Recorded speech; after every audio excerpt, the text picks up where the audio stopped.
हो चन्नू मेरे मखना, हो चन्नू मेरे मखना है तेरे के। पश्मा, क्या कर रही हो? हाँ, मेरी बहन ऐसी हरकतें नहीं करते ना, छेड़ो उसकी बाइक।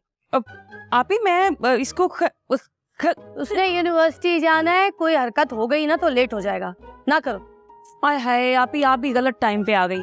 कसम से आज अगर आप थोड़ा सा लेट हो जाती ना तो इतना मजा चिखाती मैं इस अहमद के बच्चे को। कौन किसको मजा सिखा रहा है भाई?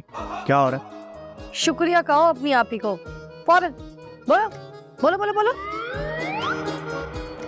किस बात का शुक्रिया? आप ही किसके मुंह लग रही हैं सुबह सुबह?